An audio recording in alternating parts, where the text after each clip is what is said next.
I think it's really important. I don't know, people probably do know in this audience that medicines are responsible for 25% of the NHS carbon emissions. That's huge, and it's unfathomable. Medicines do so much good, yet they do so much harm.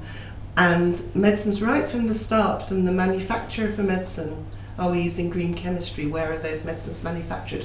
We're transporting our generics from India and China. We use paper in the packs for the patient information leaflet. Could that be digital? The packaging can't be recycled largely, the blister packs. All sorts of things just in that process. And then 50% of medicines aren't taken anyway. People are on unnecessary medicines. There's a lot of polypharmacy, overprescribing. People are left on medicines too long. I'm preaching to the converted.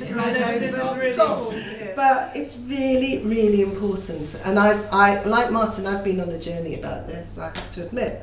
But we've got to do something. So as the Royal Pharmaceutical Society, we've published a series of policies, and we've taken another number of steps to engage the profession, because pharmacists, especially community pharmacists and general practice ones, are really, really close to communities and can make a real difference and talk to people about this, because people are not aware that medicines cause so much harm, I don't think. So we've published a series of policies on improved prescribing and medicines use, tackling medicines waste, and improving infrastructure and ways of working. Sorry, I haven't got much voice. And we've also produced a climate change charter available for pharmacists to sign up to and to commit to a series of actions to make their practice more sustainable, and a lot of pharmacists have signed up to that, and they're able to add to it and personalise it, put things like travel and diet and other things on it. So we've taken a number of steps. In the last year we've divested from fossil fuel and those sort of things. So this is really important to pharmacy, and it's really lovely to be with you all today and meet you all and to have so many interesting conversations. And I hope this is the beginning of something. It's really, really been great. So thank you, everybody. One thing we're doing in our conference in November, a quarter of it is dedicated to a sustainability theme. So that's quite a breakthrough, and I hope that will have a lot of interest. I think we've got a very long way to go on this one. I would eventually like to see the BNF highlighting which medicines are more likely to be pollutants, etc. I'm delighted with my academic hat on. I've just got a grant from the MRC with people from the University of Highlands and Islands up in Scotland, and public health people in Scotland, to begin to look at this issue at sustainable formularies related to water pollution in particular. So there's so many things we can do, and lobbying the APBI is another thing, getting them to start thinking. So the industry body? Yeah, sorry, the Association of British Pharmaceutical Industry.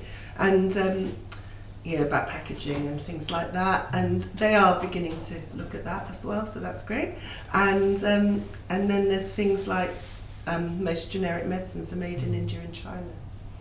So all major issues around the manufacturing, the transportation, is that sustainable? But would NHS England or the NHS in the other devolved nations pay for medicines that are manufactured closer to home?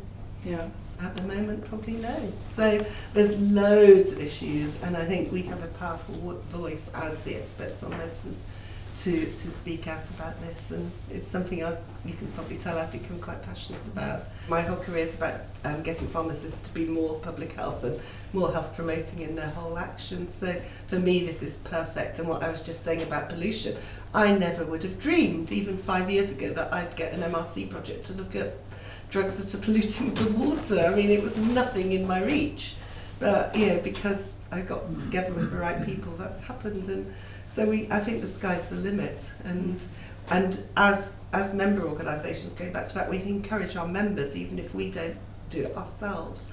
So within pharmacy we've got something called Pharmacy Declares, and they're very, very involved politically as well as about medicines. So I think we can support these people, and it was they who lobbied us to get us going on with this anyway. So. Thank you very much.